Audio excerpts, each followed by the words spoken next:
I am very joyous and incredibly grateful to have the opportunity to be in this space again with Kai Shanti.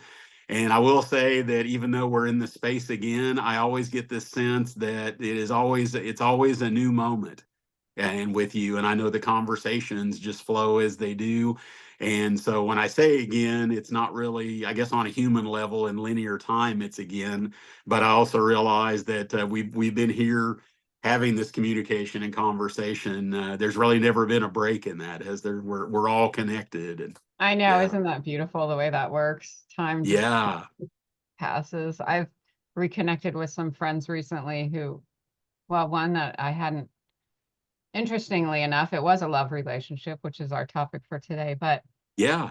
I hadn't talked to him for 30 years, but we just Wow. reconnected and it's like time never passed. You know, it's just very interesting that Yeah.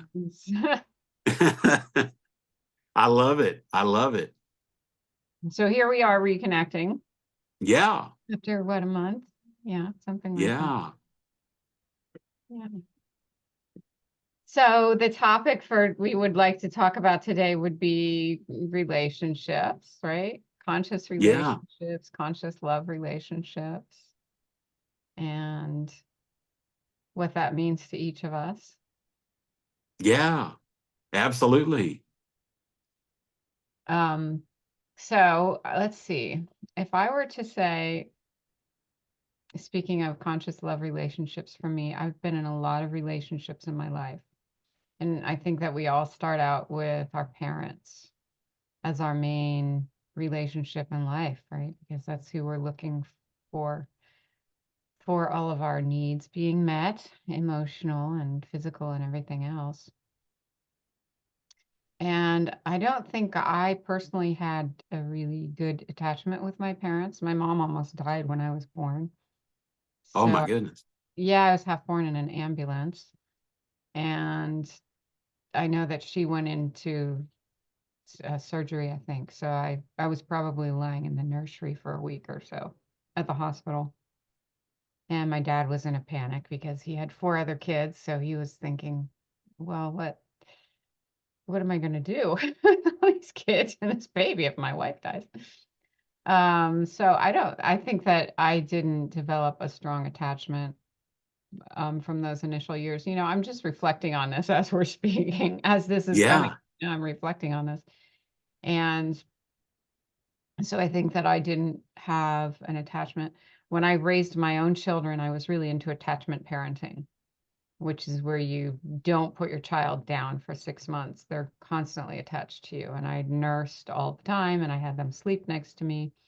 So I was really, probably because of the way that my experience when I was a child, I was really conscious of keeping my children really attached to me and having that healthy bond set. A lot of my goal for them has been to raise them to be in conscious relationships and know what is healthy and what is not healthy, and hopefully attract that into their experience. Of course, we can't control what our children do, Yeah. Oh but yeah. um, yeah. So anyway, I think I started out my life with that. And then my mom was weak and she was trying to care for four other kids. And I don't think she had a lot of time for me. So she used to say, "You were such a good baby. You never cried." And then, Mm. like, oh, I don't know that that's such a good thing. But anyway, so I think that that set up my life experience going into a lot of different love relationships throughout my, well, starting at maybe 14 or 15 throughout my whole adult life. I think I was always jumping from one to the next, looking for something. Although I did enjoy the experience of falling in love. I know that I really enjoyed that experience. I don't Yeah. I really knew what it meant on a spiritual level, but I loved that experience and those initial feelings of falling in love over and over again. Um, what about you? What's been your experience? Yeah. Thank you so much for asking. When I really think about this, I have very, very limited experience while, having been married for many years and not. What I was going to say is about 15 years ago, I had an opportunity. I met someone that actually lived not too far away from me. It was, 4 or 5 hours away, and had an opportunity. This is someone who had done a lot more work than I had, spiritually speaking, Mm, and who had, had been in conscious relation, and she had been in conscious relationships before. So I kind of felt like in a lot of ways that she was like a sensei or a teacher. mm, I am very embarrassed to say that, unfortunately, I don't know. I mean, I want what I want to say, and there again, it's just, it's just words that I found myself at the precipice. It sounded great, but before we met, it sounded wonderful, and it sounded like that's what I really wanted. What I did not understand was the work that it takes to establish that kind of intimacy and mm, honesty. yeah. And I unfortunately was not able to move forward with that. I got scared and panicked, Mhm, and it just felt like I just really, really wasn't ready, and I didn't want to waste anybody's time and or alter the course of someone's life. If I really, as much as I loved I wanted, maybe the phrase is, I wanted to want this. All right, well, I did mhm, want this, but then I think on another level, I wanted to want it, but I mm, wasn't sure that I was really ready to have it. And it became apparent pretty quickly that this was going to completely take me out of my comfort zone.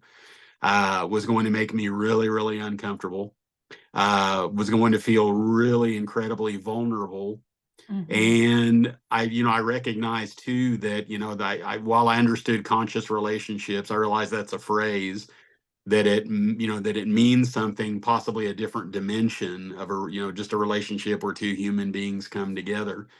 Uh, but what I didn't realize how powerful that really is, and how open one has to, and I don't want to say has to be, but yeah, I mean, I realize I'm kind of going on here, but I guess I will say that there was a lot of learning that took place, and I basically was scared to really move into that and really commit to it.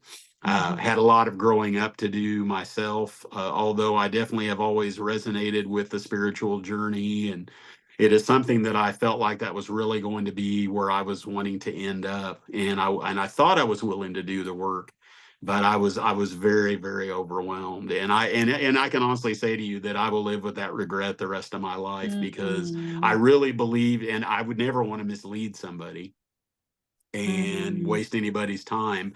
And I really thought that I was going to be willing to do this work. And while I did want to do it, there were some parts of this, in terms of the honesty, the intimacy, the emotional intimacy, and the vulnerability, that was very, very overwhelming for me. And I felt myself really not only pulling back from that, but also really pulling back from my own inner experience.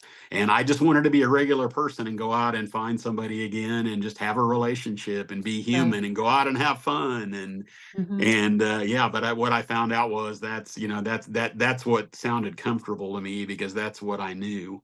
right, So yeah, I can honestly say to you that, the weirdest part about this is, after this happening so long ago, there's been so much learning about what this is really all about, and having an opportunity to, be more vulnerable with friends and with acquaintances, and even to do, to record these conversations. I mean, meeting new people was never easy for me, mhm, and I thought I was doing this because I needed a little something to do and a hobby, 8 years ago when I started this. Had mhm, no idea it was going to be part of my practice. And I had a healer, basically interrupt a conversation to tell me, this is your work, and this is coming through really strongly. And so what I will say to you is, it's gotten more comfortable to sit with people and that I've met for the first time, because that's always been something I've avoided. I've always been really uncomfortable because I really didn't know who I was. And so I would just try to be someone, and yeah, to really get comfortable with. So this, and how this all relates to your question, I think, is that it has been a real journey and learning experience. Uh, Instead of just beating myself up emotionally about, basically being afraid to proceed further into this, that it's provided me with an opportunity to do more of this work. Yeah, that's what I would say. That was not rehearsed by any means. So Oh, that kind of, well, yeah. I have to say, I threw this topic on Jeff about 20 minutes before we came Yes. on today. I So, love it. I love it. That's to me, that's the best way. Not best. I'm not judging it, but no, it's great. I love it.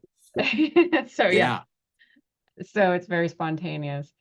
Well, I love that. And I love that you have pushed forward with doing the work that you're doing, because you have to meet new people every single day and be Yeah. kind of intimate with them in these conversations. Oh yeah, yeah. And there was so much fear. There was so much fear around that, and there was a lot of time spent. The first 2, 3, 4 years, just I was busy being someone.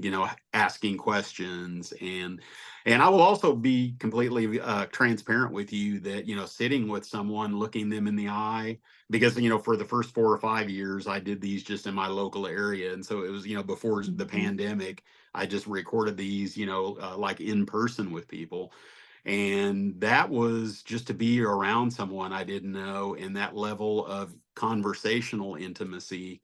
That was definitely something that was a game changer for me. I bet. Yeah. And you were being recorded. I don't know if you were on camera, and you were being recorded. Yeah. Yes. Absolutely. Absolutely. Which adds a whole other dimension to it.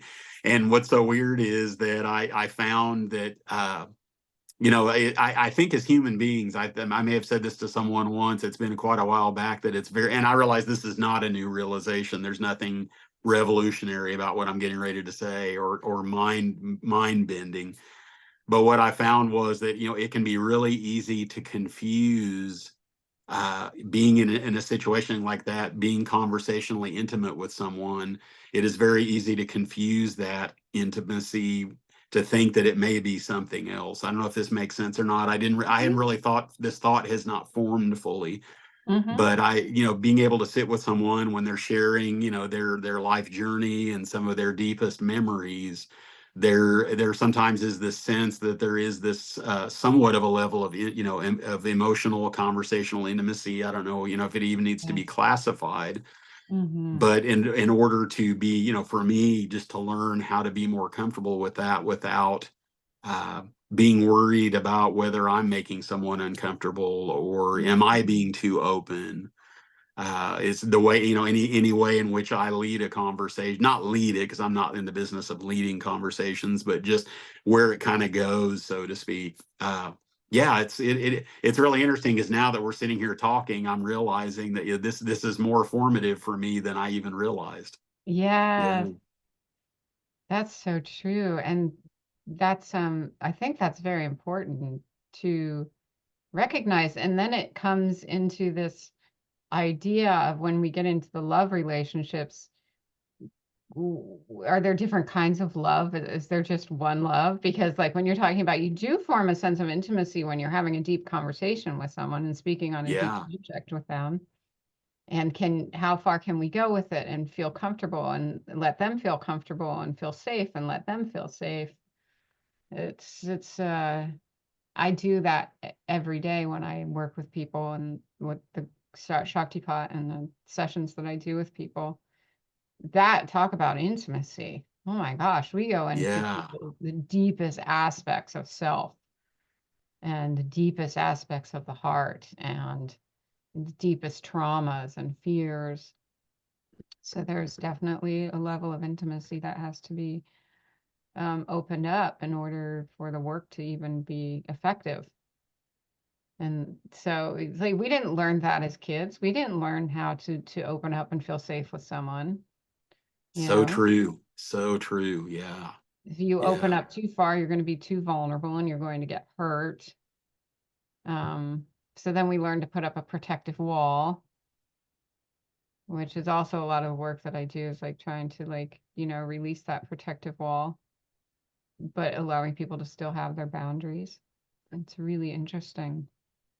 All of the relationships that we get into. And I also find just talking, if you're talking with someone who's the opposite sex or whatever you're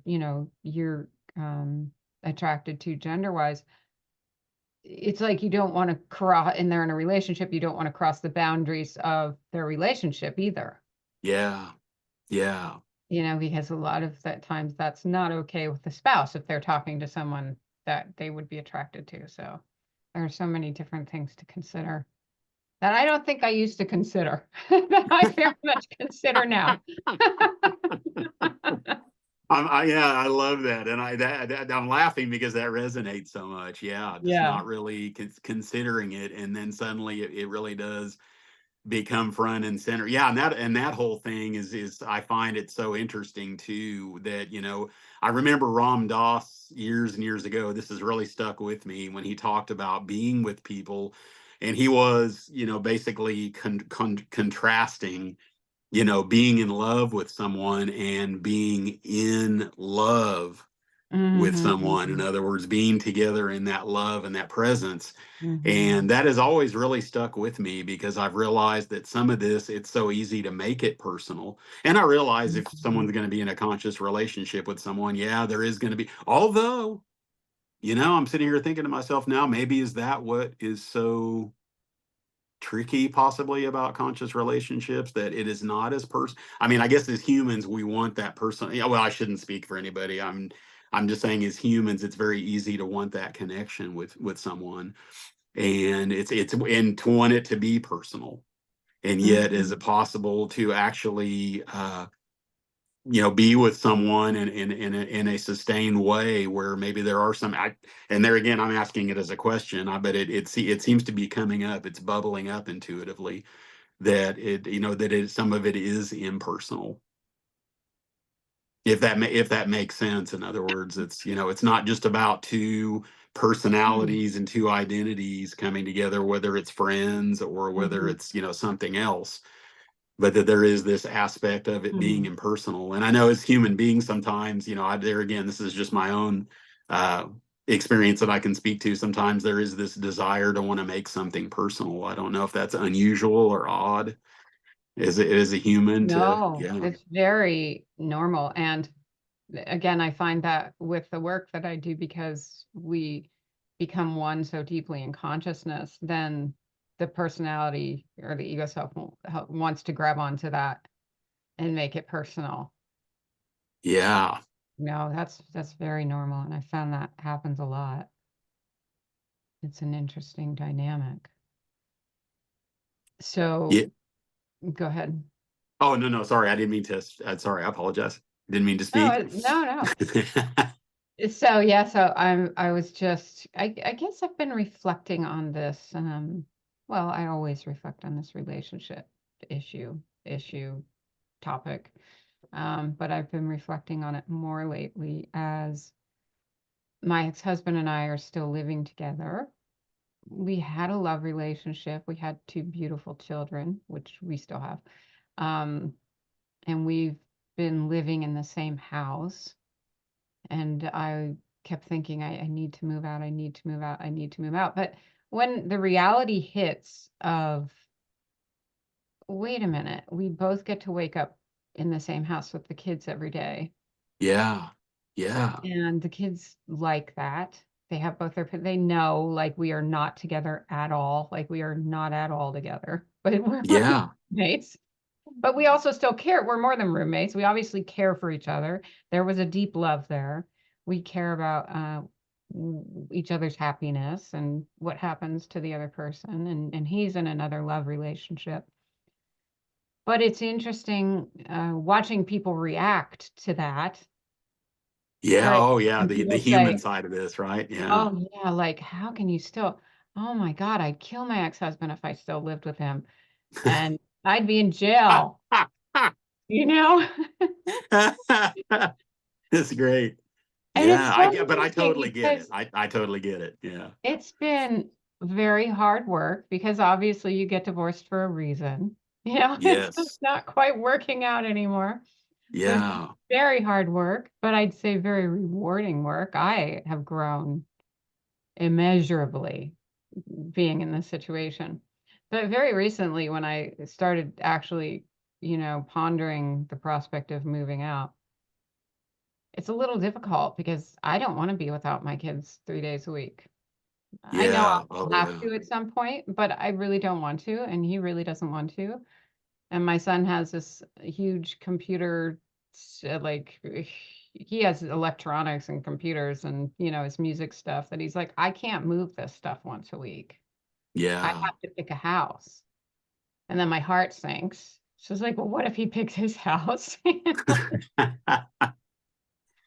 Yeah. So then I think, well, maybe this isn't so bad. Maybe it's Yeah. okay for right now. And it's teaching us how to care for each other in a way that most people don't learn how to care for another person. We're not just Yes. roommates. We've been in a love relationship. We had a very deep, affectionate care. We share children together who we both love and care for very much. Uh, it's a different situation, and people get very uncomfortable with it when I talk to people about it. Yeah. But to People me, it just still, what yeah. sorry, people still refer to him as my husband, and I'm like, he's not my husband. But you live Yeah. together, yes, but we are not in a relationship, not at all. Like if and when I do get involved with someone else, obviously things will have to shift. Yeah. Um, and that's okay. And there's, openness and freedom for that. So I think it's just exploring the deeper realms of our own heart space and finding out what is best for us and what works the most for us. And for me, it's all about love. And it is that interesting exploration of are there different expressions of love? Like if I was intimate with someone, that would be a very different expression of love. But I still have love for him. This idea to me that people fall in love, get married, commit themselves to each other, and then it ends in hate is way more bizarre to me than what we're doing. Yes. In fact, I was going to say, I heard the phrase before, and there again, I don't know anything about it, but I've heard this. The phrase I've heard is conscious uncoupling. And so as you've been Hmm. speaking about all this, what has been coming up for me is that this is really an incredibly, to me, and this isn't a judgment or a belief or an opinion, but that does sound like a very conscious way to yeah, I mean, and maybe and there again, I know this is just words, maybe this is a conscious relationship in a different way. And yet as humans, living in the Western world, there's this very binary, I realize there's non-monogamous relationships, but I mean, in terms of traditionally, people are either together or they're not. Hmm. And I think about how many children have been affected by relationships that end very suddenly. Maybe it's not sudden, but it's, that sometimes it ends in anger and spite and blame and all the things that sometimes happen when these things occur, that how kids are affected by that. I know. And also honoring, your, being on a journey with someone for a period of time, and not, and I don't know what the one I'm trying to say, or maybe honoring is not the right word, but the recognition of that. Hmm. Yeah. Yeah, I'm not sure what the right word is on that, but just that recognition of some of the importance of that. Hmm. I don't know if that makes sense or not, but No, it does. And I don't think that love ever dies.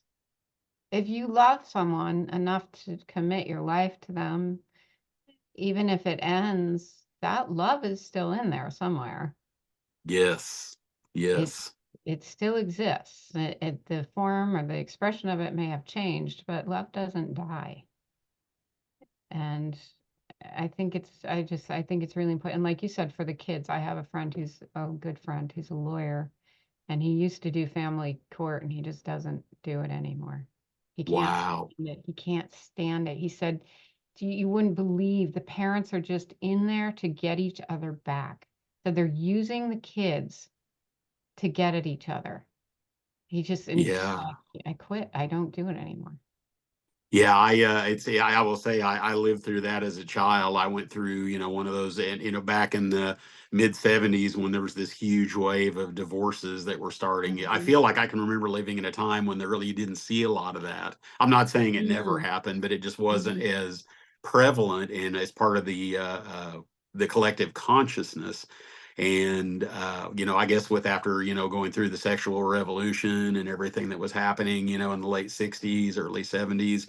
And so as a 9-year-old child, I suddenly, without any warning at all, suddenly woke up one day and was a child of, parents who were mhm. separated and then divorced, Yeah. and lots of contention. And I don't want to necessarily, bore you with all the details or spend a lot of time on it, but yeah, what you're talking about is I can see how as someone who practices that kind of law, just the fatigue and the emotional wear and tear. In fact, I actually had a conversation one time with an attorney. I'm trying to remember her name, and she was from the East Coast, and she practiced what she called conscious family law. And so she guided Mhm. couples through what she referred to as conscious divorce.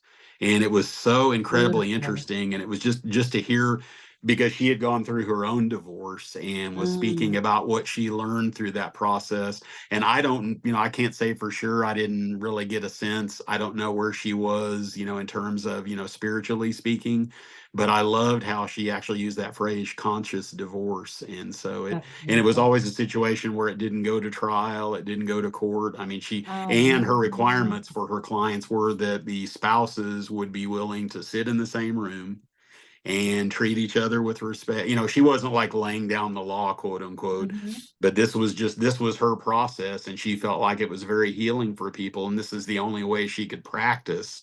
And so that's interesting. That's been like 4 years ago, and as you were saying that, it just brought that back up again. And I realize as an attorney, I mean, you're definitely limiting your market by people that are just limiting it to people who are willing to put their differences aside, and the bitterness and the anger and the disappointment, and actually really come together consciously and end a marriage. Yeah. And if you have children, really, what is highest and best for those children? Not how Yes. can I get the other person back? Oh, Yes. Yes. I Yeah, on a love human it. level, I mean, I definitely get anger and spite. I mean, I don't want to be that person. I don't want to be that guy, but I mean, I get it, on a human level. Yeah, Yeah. I don't know. It's so painful to watch. But so for me, that's been a really interesting journey, and more and more about it is coming to light. For so many years, I was like, why can't I just make enough money to move out? And why do I have to be stuck here? Complaining to God. Really? Yeah. Really? I can't go get a Yeah. job at this point in my life. It's just like I can't just go get a job. It's Yeah. not in my consciousness. My teacher, Yeah. Danny, it was funny when I lived with my teacher, Danny, before I came into this marriage. He used to, it was more about questioning people if they did get a job, you know? Yes. Why Yes. do you want the job? Why are you in the job? It's like you're an actor who wants to go play a part as a McDonald's worker, it's one thing. But if you feel like Right. you need to go work at McDonald's, it's a completely different thing. Yes. So Absolutely. I'm just at that point in my life where, I mean, obviously I could go get a job, but I just don't feel like that's a possibility. Plus, I have two homeschooled kids, or unschooled kids. So, Yeah. getting a job isn't really an option for me. Um, so it's been really interesting, my conversations with God about this. Like, why can't I just have enough money to go get my own? For years, I've been having this conversation. Yeah. Now I'm recognizing that I really didn't want to. For one, it's kept me out of Interesting. relationships Yeah. because a lot of people do think I'm still with him, or they don't know the situation, so people don't really ask me out. So that's been convenient because I Yeah. think I've needed a lot of time alone. So that's been convenient. And yes, I like being with the kids, and I like that he gets to be with the kids and that we both get to and we still have our family. We both go to their concerts together and things like that. And I don't know, it's been an interesting process. And as we're talking about it, I'm realizing that more and more that I value it, even though soon it will probably, I will probably get my own space. Um, it's been interesting. Okay, so I'm going to bring up a topic that I don't Yeah, know if you know anything about, and I know it's very controversial, yeah, but people talk a lot about twin flames, soulmates, and yeah, all of these things that it's just an interesting topic for me because in the spiritual world, you're not supposed to want or need another person. yes, yes, Um, agreed. Obviously, we find happiness within our own heart space and find the Shiva Shakti energy conjoined with our own heart and our own being. But yet, and not with everyone, but there's still a longing to be with someone else, to be with a partner, to have an intimate relationship. So some might say that means you have not yet fulfilled that longing within yourself, because when you ultimately get to that place, you won't have that longing for Yeah, another person.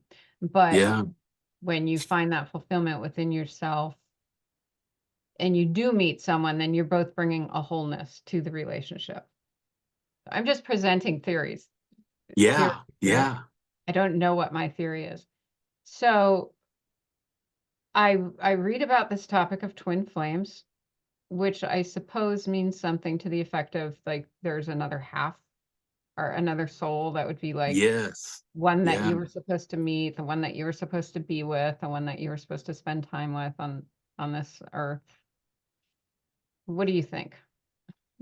Yeah, that is such an interesting topic. I don't really profess to know a lot about it. I've certainly, Yeah. heard people that have said before that they found their twin flame, so to speak. I actually knew someone years ago that used to speak of this as her cosmic other half. And it was Mm, someone who was really just a friend. It was not, a romantic relationship at all.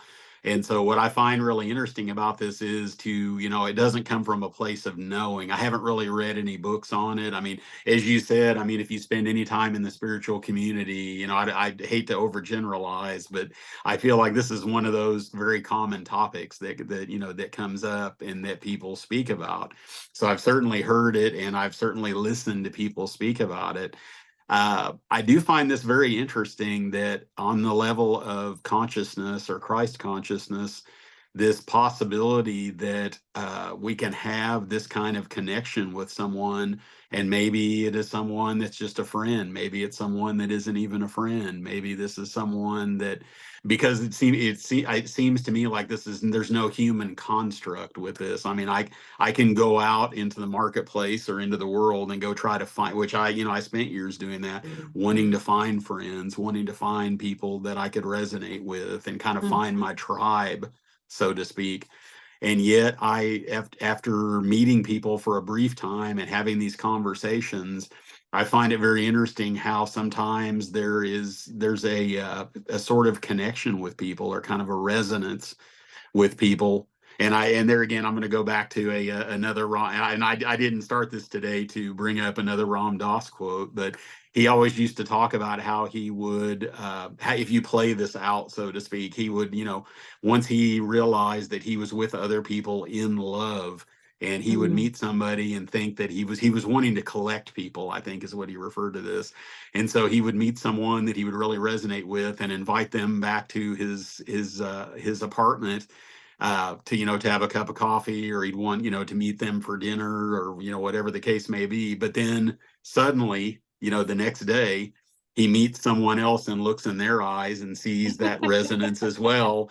And so mm. pretty soon he said that he just got to a place where he had to stop actually having these dinners and these coffees, Wow. because he literally was spending his entire life doing that, and it was almost as if he was Mm, overwhelmed because he kept meeting people in that place. mm, And so to me, if they, and I don't know, there again, I don't know if this makes sense or not, but I get there's this, yeah, there is this sense that there's this connection between people that I wonder sometimes if we don't really necessarily understand it or if we ever will. Uh, yeah, Mhm. and on the human level, wanting to try to decide or determine we think we know what it is, and yeah, if that makes sense or not. Mhm. I think that there are so many opinions about it that I've had to go with my own feelings a lot lately, going through my own relationships. And, each one has had its beauty and its comfort and its connection. And yet I still feel, maybe this is why this topic came up today. I still feel that there is a connection for me that is more or something that I haven't yet experienced. Yeah, yeah, So I've spent a lot of time alone, and Rod and I have been divorced since, I don't know, maybe 2017. So we haven't mm, been intimate. And even before that, we weren't intimate. So probably almost 10 years that I've been alone with myself, yeah, and given myself time to really consider all of this and consider, am I just looking for something outside of me to fulfill me?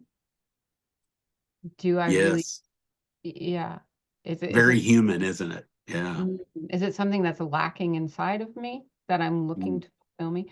So I've really dived deep into all of these questions. I mean, when I say deep, I mean deep, like I'll really go in and do clearing work and look at it and talk to God and talk to the divine. And it seems that there is someone that I am supposed to have an experience with that I have not yet had. That's the conclusion that I've come to doing all of my work. So you go from one extreme of the twin flame journey, where people say, there's this other half of you, to the other extreme of you don't need anyone to be fulfilled, and then trying to find my balance because they both seem valid. yes. All I they both seem true at the same time, right? Yeah. Yeah. It's yeah. So it's trying to find that balance and that in between place of, so if you meet someone and maybe it makes no sense whatsoever in the outer reality, maybe there's something so different about you or that it seems impossible. That they say that a lot about twin flames. Culture, where you live, age difference, anything, skin color, in some places that would matter. Um, that it just seems so bizarre. But then Yes. you're drawn and you can't deny it. You can't deny it. So what is Right. that? What is that connection where you feel like that Romeo and Juliet thing with someone where you're like, "Oh, there is something here that," and then you try to keep ignoring it and it doesn't go away. Those are the things that I consider. What is the purpose of this? What is this trying to tell me? What is this doing to me, for me? Yeah. So I've just decided recently to explore the topic within my own self, within my own divinity, Yeah. and try to find the answers there. Just like with everything else, I try to explore within my own self. Because people have very strong opinions on both ends of the spectrum, and everywhere in between, people have very strong opinions, and people say, this is the way it is, and this is, which never works for me. It never Yes. works for me. Um, but it's a big topic. I mean, look at half the songs in the world are about love, if not more. Yeah. Yeah. You That is very know? yes, very true. Yeah. So I think it's something deeper than just an attachment. I think it's something deeper than people just saying, "Oh, it's just because you don't love yourself, you're looking for something outside of yourself." I think it's deeper than that. Yeah. Even though I've had to explore that journey of, well, I wasn't attached as a child, as a baby. So for a lot of years, I probably was looking for that attachment that I missed as a child, Yeah. which is why I've been forced to spend all this time alone and look at all those wounds and heal all of that, which basically then comes back to feeling separate from the divine, right? Because if we're not getting that connection as a baby, as a child, your parents are really like God at that point in your life. You need them for everything. Yeah. Oh, yeah. And then where's the connection with the divine? Where do you miss the connection with the divine? But what if you find the connection with the divine and there's still something deep inside that is wanting a human connection? Very interesting. Yes. Yes. Because Yeah. many would say if you find the connection with the divine, the need for the human connection goes away. But I am disagreeing with that. The more I study within myself, the more I find within myself. I can be in the deepest state of meditation, which usually happens in my group sessions. Interestingly, I go way deeper than when I meditate on my own and when I do group sessions with people. I mean, I'll go so deep that I'm gone. I forget I forget there are even people meditating with me. I'm Yeah. gone and I open my eyes. I'm like, oh my God, there's people here. So what are we doing? Yeah. Um, but even in those moments, it doesn't go away. I mean, Mm. I'm Yeah. fulfilled. I'm completely fulfilled in the grace of God's love. Like you don't really like the desire's different, right? Because you don't want anything when you're in that state, but Right. still this presence of another being appears.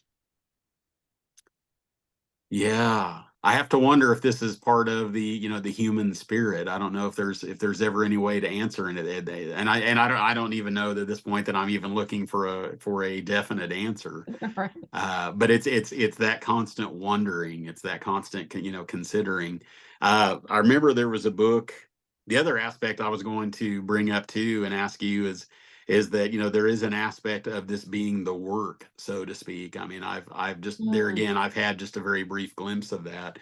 I think there was a book by, or is, I shouldn't say was, Amrit Desai. I think he wrote a book years ago called The Yoga of Relationship, unless mm. I am I think I've incorrect heard of that about one. that.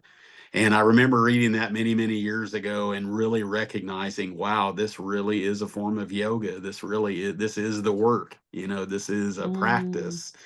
And I wonder if maybe that is part of our spirit, because I think about the fact that we are, we practice these different modalities, whatever it may be. I realize I don't want to overly generalize people's experience with spirit, but there is this kind of aspect of, and this isn't an opinion, that isn't a belief. It's just I get this sense that there is part of this journey that is it's the doing the work, so to speak, or that it's a practice that we yeah. undertake. I don't know. I say all this because I'm not making a statement. It's really a question. I'm just musing out loud with you. Hmm.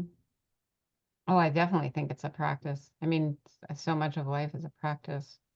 Yeah. To me, it is, and a learning. But something else just occurred to me of what is that feeling of really getting to know another being so deeply that you learn the truth of them, Yeah.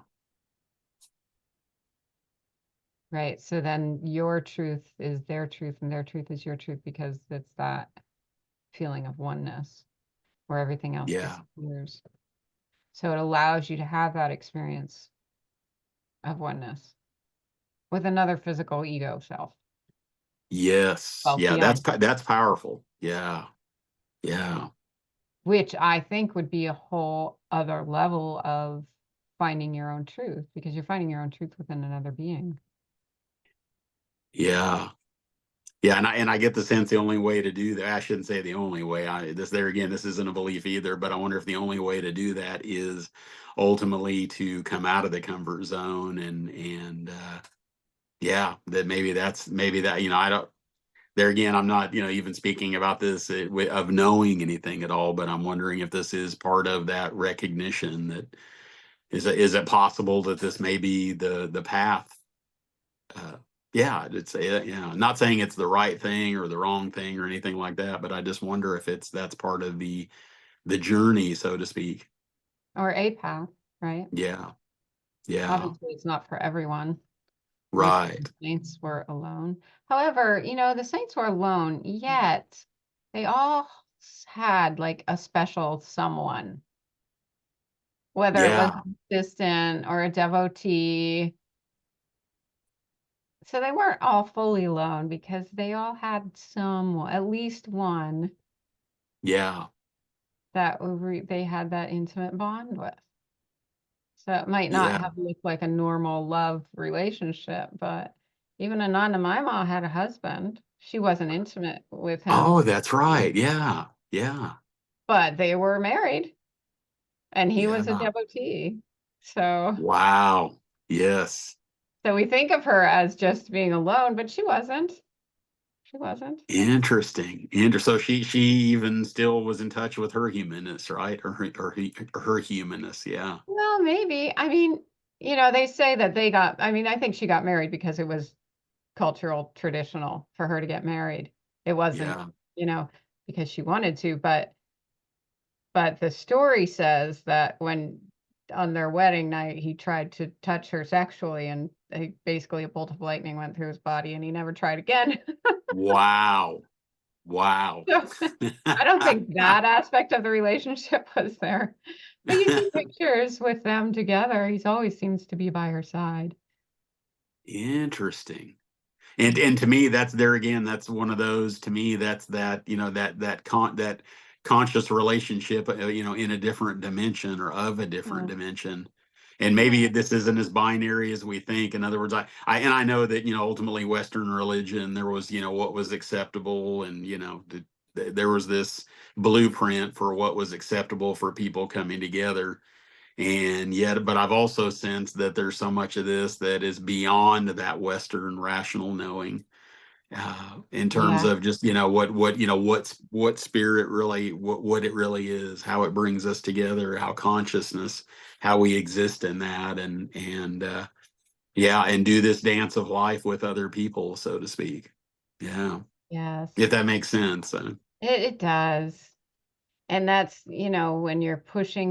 when people in relationships are pushing boundaries, like they think about the people that, the first black and white couple here, Yeah. here anyway in the US. Think of the boundaries they had to push and they had to do because Oh yeah. so you think of that and they had to have had something so deep and so beyond this realm that they would go through all of that to be together. Yes. Yeah. What is that? Very good question. That's pretty deep. Yeah, that is the quintessential question. I get the sense. Yeah, that is. Yeah. Yeah. So anyway.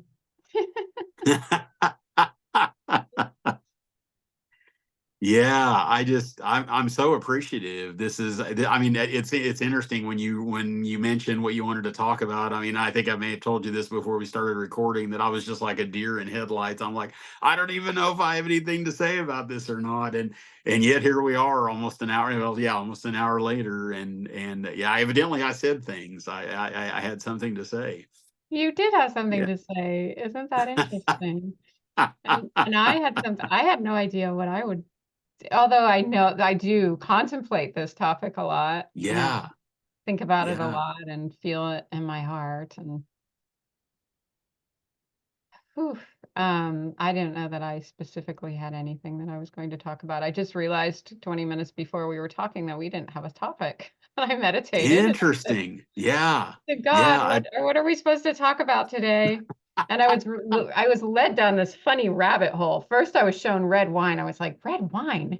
We can't talk Hmm. about red wine. And then I remembered, a friend of mine had said, whenever I went on a date, she's like, don't drink red wine. That Huh. somehow that opened up my heart way too much. Ah, yeah. So then it led Yeah. into that, and then it led into this. Okay, relationships. That's what we're supposed to talk about today. It's like, I don't know what, Wow. but Yeah. this is, the divine always has funny ways of showing me things. I'm so Wonderful. glad you mentioned it too. I really honor your openness to it, and you hearing that message coming through, and yeah, yeah, It and being willing to honor it. Yeah, to me, that's what it's all about. Yeah. it is. It is what it's all about. So I will continue contemplating this subject because it's Yeah. a very interesting one. And is it something you're still interested in, having a relationship? If that's too personal, don't answer it. Oh, no, no, that's totally fine. I mean, I definitely have kind of my life circumstances are rather unique as well, and excuse me.